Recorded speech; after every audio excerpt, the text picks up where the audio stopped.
is Major Chandrakant Singh, 1971 war veteran. He's also a Vir Chakra awardee. Welcome. Thank you very much for being with us, sir.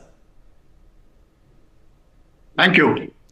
Let me begin by asking you, Major Singh, about if you can take us through your memories of the 1971 Liberation War and also just tell us a bit about your role in that conflict. Firstly, what's happening in Bangladesh now, I'm very hurt and very angry. I'm hurt because I love the people of Bangladesh. A small minority, which includes the army, has taken over illegally the reins of that country.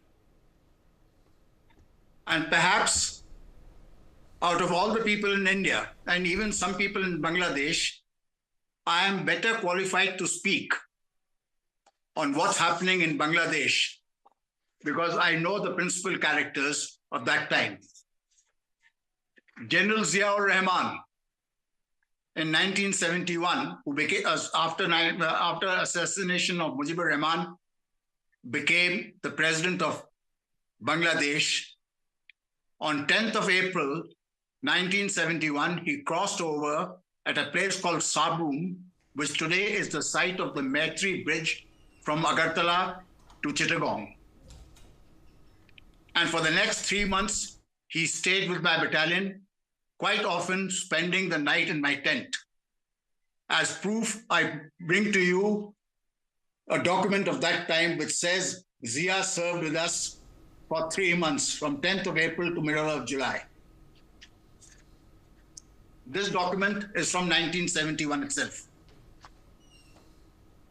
Thereafter, I was present on the 22nd of April when the Bangladesh government in exile, led by Mr. Tajuddin Ahmed, was brought over to Dhaka by General Chandrakant Singh and handed over reins of the government to the democratically elected representative of the Bangladesh government.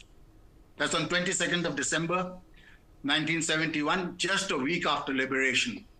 The Americans occupied Iraq, occupied Afghanistan, and they didn't leave it for 20 years. They came into Europe after the Second World War, and they're still there. On the 10th of January 1972, Mujibur Rahman arrived in Dhaka. I was made responsible for the security of the airport, and I received him.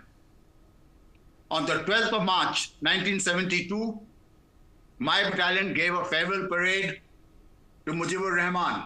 This is the photograph of the parade. Mujibur Rahman taking part, the salute of my battalion. And down below is the copy of the program, which has been signed by him and by his daughter, Sheikh Hasina. On the other side are all the cabinet ministers. This is the original program. When Sheikh Hasina signed this program, when we requested her to sign this program, which is on top is Sheikh Mujibur Rahman's signature, below is her signature, she had tears in her eyes. She says, this is the only document which has her signature below her father's signature. After the farewell parade, on a personal request, the Indian Army had completely withdrawn from Bangladesh, but the battalion stayed on at the personal request of Sheikh Mujibur Rahman, because he was having some trouble in the Chittagong hill tracks with the escaped Pakistani prisoners and some insurgents. And so we stayed on till the end of August, which meant from April 71 to August 72, I was involved in some way or another with Bangladesh, and I knew all their principal freedom fighters. Ziaur Rahman, Khalid Musharraf, Shafiullah, Colonel Sajjad, the whole lot of them I knew personally. And you'd like to know what Sheikh Mujibur Rahman had to say about us? Yes. In 1972. On the farewell parade, this is what he said. What the hell are my glasses? Absolutely. But now, the fact is, Major Singh, that they want to rid the country of any sort of mention of what happened earlier. Do you see an Islamist surge in Bangladesh? Do you believe it's a return of what Bangladesh was before its liberation? Very much so. The fundamentalists have got hold of it, and the fundamentalists get the support of the Pakistan army, or not the Pakistan army, of the Bangladesh army. It's a military coup that has taken place in Bangladesh. Now, you must remember one thing, that the roots of the Bangladesh army are in the Pakistan army, where it calls the shots and will not allow any democratically elected government or people to take control. This was set in motion by the assassination of Mujibur Rahman and by General Ziaur Rahman. Now, just to give you an idea of what type of people they were, the erstwhile Pakistan army persons serving in Bangladesh and their present-day successors. You know what Zia did on the 26th of March 1971? He was the second in command of the East Bengal Regiment in Chittagong. He arrested all the Pakistani officers of his own regiment, including his own commanding officer, and their wives and children, and he killed all of them. That is the type of bloodlust that this army, erstwhile army of Pakistan and their successors in the present army of Bangladesh is. And they have the support of the Islamists, because Sheikh Hasina had been able to control it. Here, I would like to go back to the events post 16 December 71. After the liberation, the freedom fighters were singling out all the support, the Razakars and the other supporters of the Pakistan army, and they started killing them.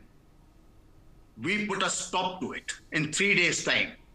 Now I wish, it is not a right thing to wish, but I think we should have allowed the freedom fighters to avenge themselves on the supporters of the Pakistan army for another fortnight. Yes. And there would have been none of them, this bloodthirsty lot left. Would you like then to warn the people of Bangladesh against this regime which is carrying out the genocide of Hindus and the threat perhaps that it poses to Bangladesh going forward? Well, the results of the economic results are already being felt. It's not that our government is quiet. There are a lot of things they do behind the scenes which are not made public. As you know, their power supply from India has been cut into half. Their export of cotton garments has almost collapsed, and India is filling in the gap. And that is and they're dependent on rice from our country. The agitation against the present government has already started. It may be lying low at the moment, but the beginnings are there. Okay. Also, do you feel disappointed then that the youth has forgotten what all India did for Bangladesh, the sacrifices that Indian forces made for Bangladesh? Well, you're right in a way that they're forgotten, or I would say they would like to forget. They know what happened. And this process started soon after the liberation. It's not something new. It started they were trying to wipe out India's role in this.